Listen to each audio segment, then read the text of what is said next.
Two for you. Number one, as far as media day goes, are you guys take it in at all? Or just accept how much people are here with you guys? Yeah, we like to take everything in. Whether that be media, whether that be yesterday, most like my last practice in Schembeckler Hall, and just taking this whole thing in. It's just a great experience, and just blessed to be here.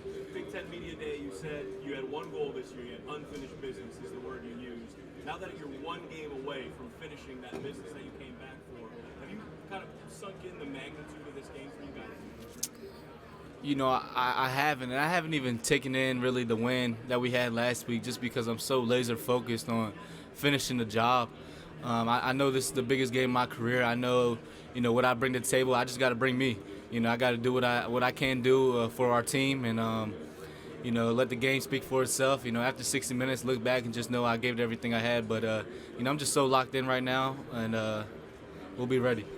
Back in 2020, you didn't have the role that you have now, obviously, of a superstar level with Michigan. But how has the sport really changed since that really difficult season of 10 up until now? Yeah, 2020 was a tough year for everyone. COVID, we went 2-4, and we changed. We had to change the culture, and the culture wasn't what it was supposed to be. And ever since then, ever since 2021, we really become brothers. And it all started in the locker room, just everyone, congregating with everyone and just laughing and having fun with each other, just knowing I got my brothers back, and no matter the situation. And that's where it all started. And once we became brothers and really had that strong foundation of brotherhood, we've been successful ever since. You said a couple of times this year that you dreamed of situations like this, and this is why you came back to Michigan to have an opportunity to get back to the college football playoff and to play on a stage like this. For those dreams to come to reality, beating Alabama in the Rose Bowl, now having an opportunity at a national championship, just pitch yourself and say, wow, this is what I came back for. Oh, 100%. It was always, for us, Houston or bust. And I even said it, I believe it was back in February at one of the Michigan basketball games, and I had the mic in front of the Chrysler Arena. And I told the fans, I promise you we're going to win a national championship. And we haven't done it yet. So we have to make sure we just stay locked in this week. The hay's never in the barn. And just make sure we watch as much film as we can over these next couple of days, and make sure we're prepared for Monday. But this is everything, I dreamed of. It's everything I came back for. And, I'm just blessed to be here. Can you kind of give us I'm over here on this side. Right Oh, here. yeah. I'm sorry. Can you kind of give us what was it like a year ago when you were kind of going through the injuries? Where were you at just mentally and emotionally? Yeah, it was tough. Just because I've been playing football since the age of 6, and I've never had an injury that sat me out. Like that one did, and especially during the season, the team was having. I just wanted to be there for my guys. So it put me in a deep hole, a hole that I've never been in, just mentally. And I had to find a way to get out. I'm a firm believer in God. God helped me along my journey. My family, my sisters, my mom and dad, my girlfriend. Everyone just helped me along the journey. And I was able to get out. And because of my injury, it made me a better man. And so I'm blessed to have gone through something like that. But it was tough. It was tough. How have you just improved? Because JJ also made a mention that you're better, even off the field as a leader and stuff. How do you think that your leadership has changed after going through the adversity that you went? I understand. Something about me is I'm always trying to uplift people, no matter what. If they're having a bad day, I'm always there for them, trying to put a smile on their face, just letting them know it's okay. And when I got hurt, I wasn't listening to what I always preached. And so that made me understand I have to practice what I preach at all times. And so therefore, I think that's made me a better leader, a better captain. And just going through adversity, So when we went through adversity this year, I was always there for my guys, and letting them know that, this is just something small. There's always, a light at the end of the tunnel, and we're going to be okay as long as we stick together. So, just everything that happened last year and the journey that it put me on has helped me become a better leader and better captain. I know it was a long time ago, but your game against Washington in 2021, what do you remember about that game? It was a little bit of a coming out party for you, it seemed like. Yeah, I remember it was a maze out.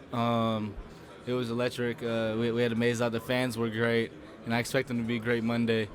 I believe I went for, 150, maybe 150 plus, a couple touchdowns. And so, it was definitely a great game. But, I don't really think about, those games. I'm only focused on the biggest game right now, the biggest game of my life. And, I'm going to make sure, everything I do everything I've done so far this week and everything I will do until Monday, will make sure it pays off come the end of 60 minutes, Monday night. How you doing?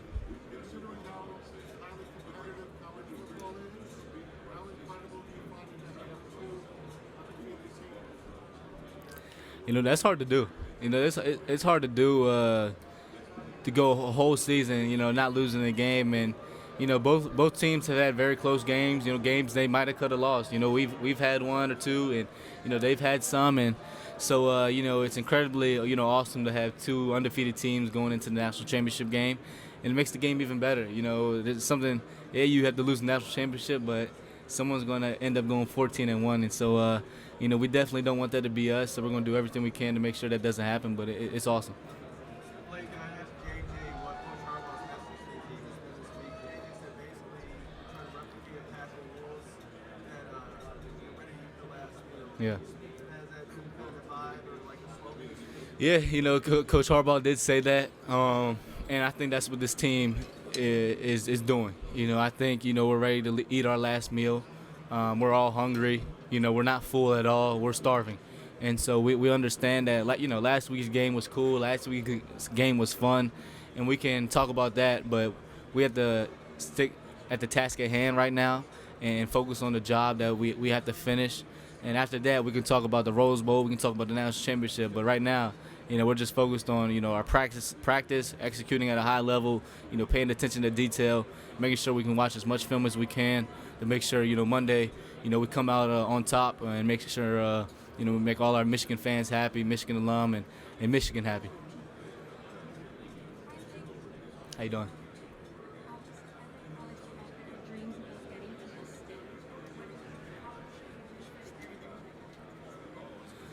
I was young. Like I said, I started playing football at the age of 6, and I've been watching football ever since, college, NFL.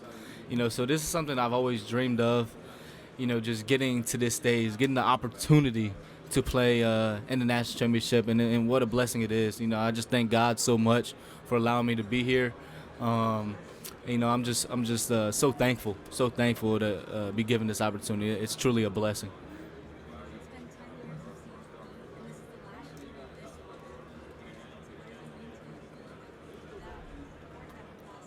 Yeah, it means a lot. It means a lot just because, this is the last year of it. And so we have to go out on the top. We have to go out of the bang. And, yeah, people remember, the first time you do something, but they really remember the last time. And so, it's an exciting game, a lot at stake. But, we're super excited. We wouldn't want it any other way. And we'll be ready for Monday.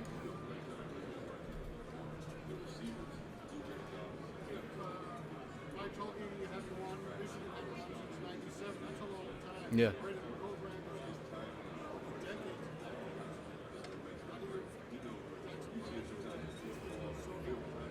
Yeah, it's been a long time. Like you said, 97, which was a great team. And, Michigan has had great teams since then.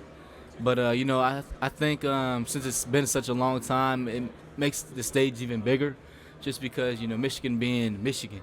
It makes it even bigger. So, we're super excited. We're super blessed to be able to be in this situation, but we have to come out on top, man. We have to make sure, we're locked in. We play as brothers. We play the Michigan way. And if we do that, I think, after the game, we'll be happy with the results. Your initial thoughts on Washington's front seven and the challenges that they present as far as like in the run game? Yeah, Washington's front seven, they're big, strong, especially interior. Big, strong guys. Guys that build a wall, and then you go to the DNs.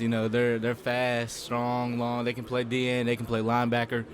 So just they're great athletes. They're great athletes that stick to the coach's plan, and they're definitely going to provide us with a challenge, but not a challenge that we're not up for. So I'm super excited to get to play the Washington Huskies.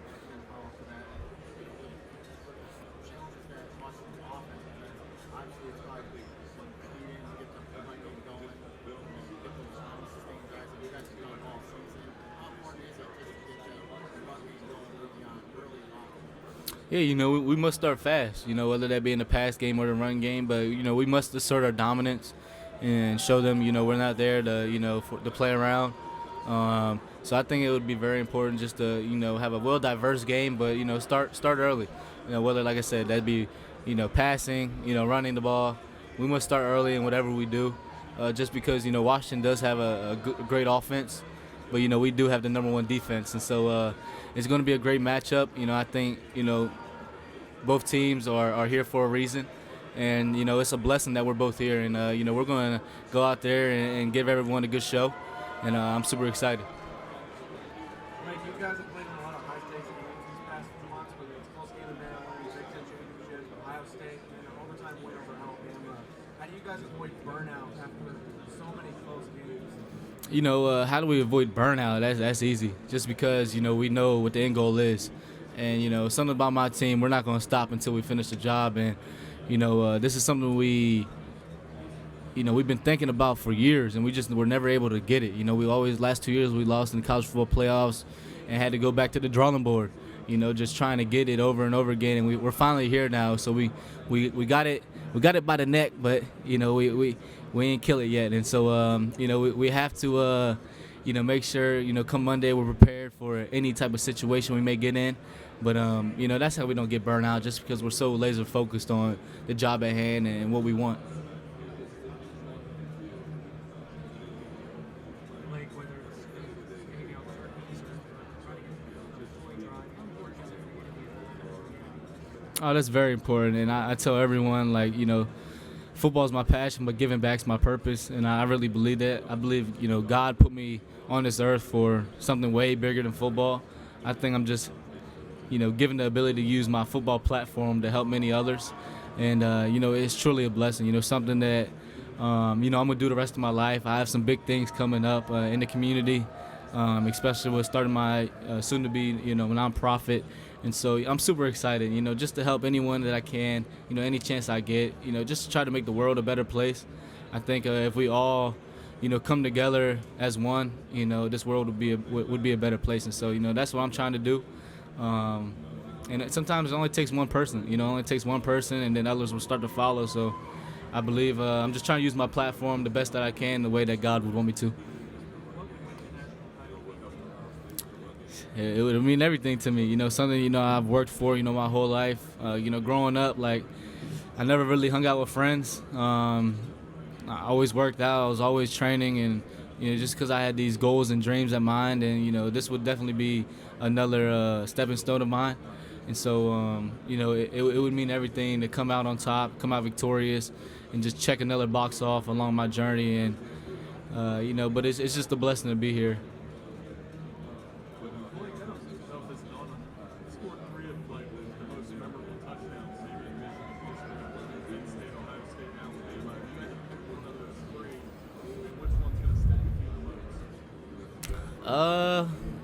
The Ohio State one, that was such a good one because it came right after my big guy, Zach Zenner, got hurt.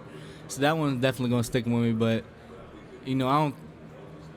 last Monday, that was special, but, it's taking a team effort, Yeah, I scored a touchdown, but it's taking a team effort. My guys up front, the receivers, the tight ends, they all helped me get into the end zone. And, it's not a one-man show. And, but, that one right there, just because it was, such a great game, in overtime.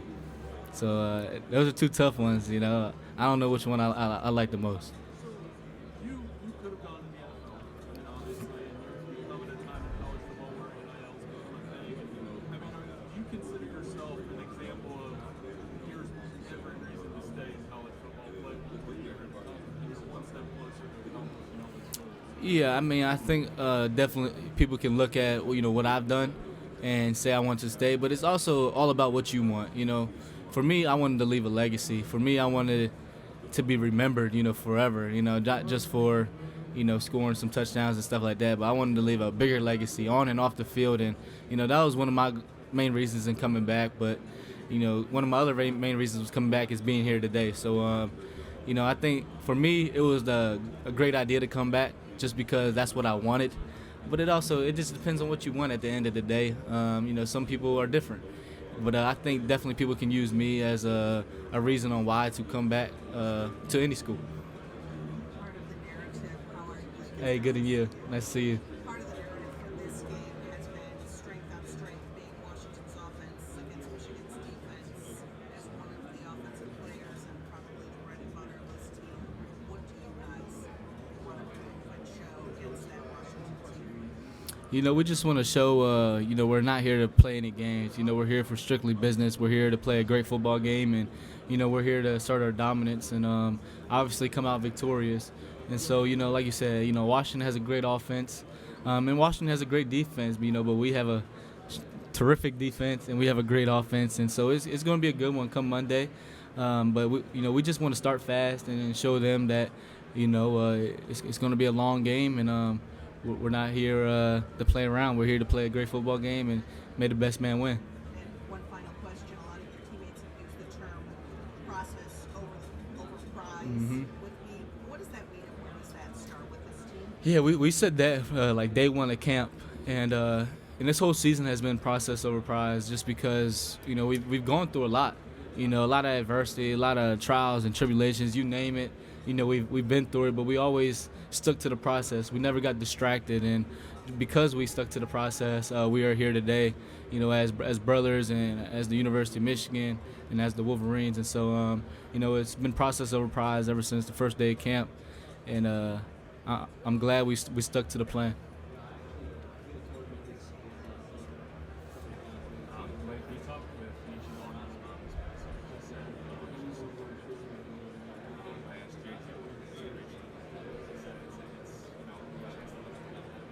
in your words, how much inspiration was this season? Say that one more time. Nietzsche Walker.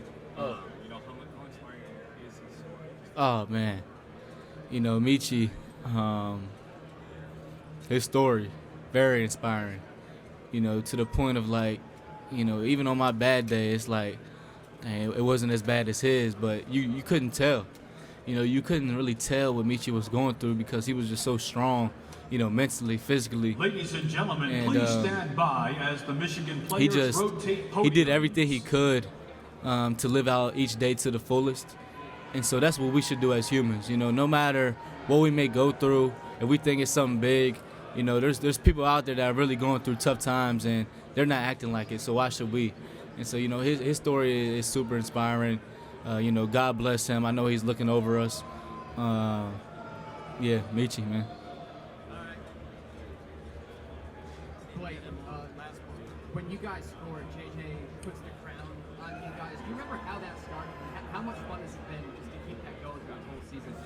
I don't know exactly how the crown started, but hey, it's been fun. He does it all the time. He crowns everyone because I think he said he sees us as kings, and that's something number 9 does. It's amazing.